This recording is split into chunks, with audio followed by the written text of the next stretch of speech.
যে নির্বাচন কমিশন আধার কার্ডকে বাতিল করে দিয়েছিল, সুপ্রিম কোর্ট বলছে আধার কার্ড নিতেই হবে। দুটো প্রশ্ন উঠছে।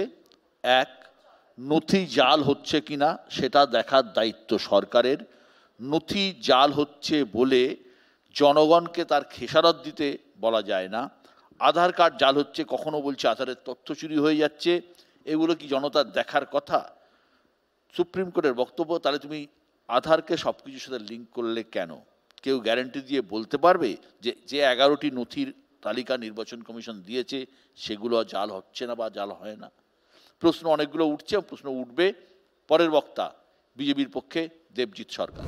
অনেকগুলো সমস্যা যা বুঝলাম, যারা বিজেপি করেন না বা সংশয় সমস্যা এইসব নিয়ে চিন্তায় আছেন। আজকের এই বিতর্ক সভায় দুটো ক্যাচলাইন রেখেছেন দেখছি। একটা হচ্ছে বাঙালি আবেগী মন্ত্র নাকি সংশোধনী অস্ত্র, দুটোই।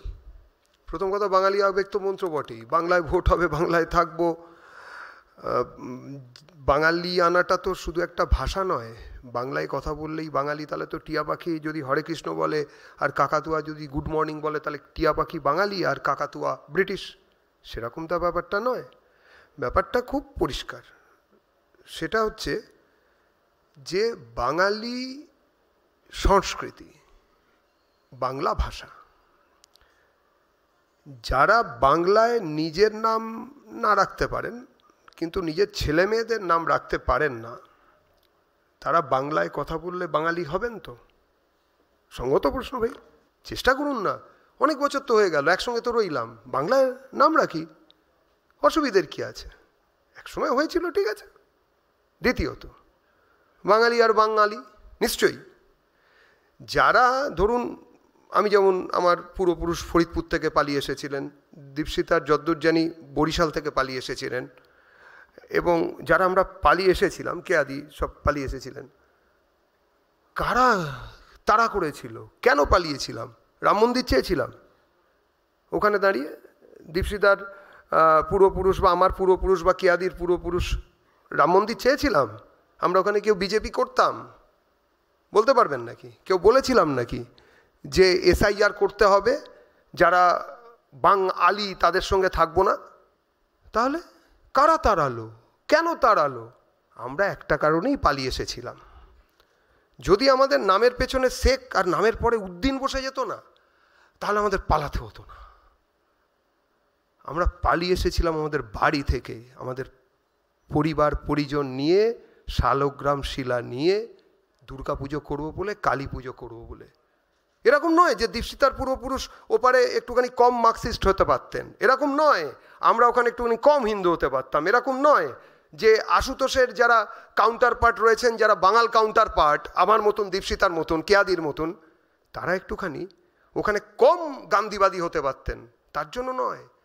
গান্ধীজির ছাগল চুরি হয়ে গেল, গান্ধীজির ছাগল কেটে কারা খেয়ে ফেললো, নোয়াখালী দাঙ্গার পরে, এই নিয়ে অনেক কিছু হতে পারে। দাঙ্গা তো থামাতে গিয়েছিলেন, থামাতে তো পারেননি, তারপরে তো আমাদের পালাতে হয়েছে। এটাই আমাদের বাঙালিয়ানা।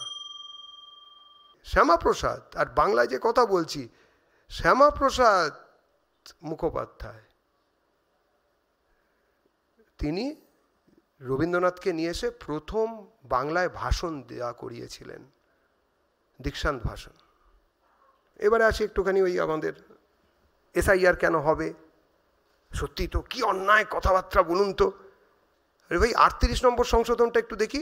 1975 সাল, সুতোষ তোমার জন্য, 1975 সাল 38 নম্বর সংশোধন। বুয়াদা এসে বলবেন পরে।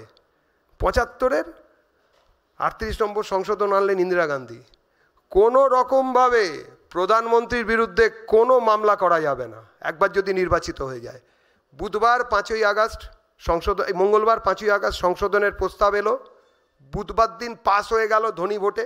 কোনো পড়াশুনোর ব্যাপার নেই, ধ্বনি ভোটে পাস হয়ে গেল টেবিল চাপড়িয়ে। বৃহস্পতিবার দিন রাষ্ট্রপতি সই করে দিলেন, শুক্রবার দিন 17টা রাজ্য থেকে MLA-দের মিটিং হয়ে ওটা পাস হয়ে গেল। অত বড় সংশোধন তো। শনি রবি ছুটি, সোমবার দিন রাষ্ট্রপতি সই করলেন, মঙ্গলবার 12 তারিখ ছিল হচ্ছে ইন্দিরা গান্ধীর ওই মামলার দিন। এইরকম একটা জায়গায় দাঁড়িয়ে আর সংবিধান সংশোধনী নিয়ে কথা বলবেন না। শেষ কথা যে আমরা জানি যে কি চলছে, বাঙালি জানে সমস্যা কি হচ্ছে। বাঙালি 34 বছর ধরে গ্রহণ করেছে একটা জিনিসকে, নিজেদের মধ্যে নিয়েছে এবং তারপরে পরিত্যাগ করেছে। গত 15 বছর ধরে তার প্রো ম্যাক্স কপিকে নিয়েছে, গ্রহণ করেছে, পরিত্যাগ করার জন্য দাঁড়িয়ে আছে। সামনে ভোট, এখানে যারা রাজনীতি করছি তারা সবাই জানি একটা পরিচ্ছন্ন ভোটার লিস্ট নিয়ে আসবে। পরিচ্ছন্ন ভোটার লিস্ট নিয়ে আমরা সবাই জিতব, যেই আসবেন জিতবেন। কিন্তু বিসর্জনের বাজনা বাজছে, সেই জন্য একটু অসুবিধা হচ্ছে।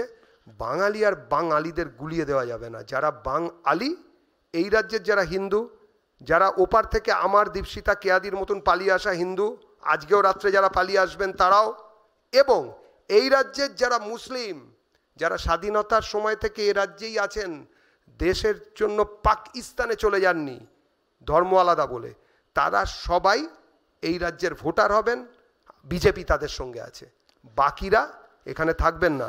রোহিঙ্গা মুসলমান থাকবেন না, বাংলাদেশি মুসলমান অনুপ্রবেশকারী থাকবেন না।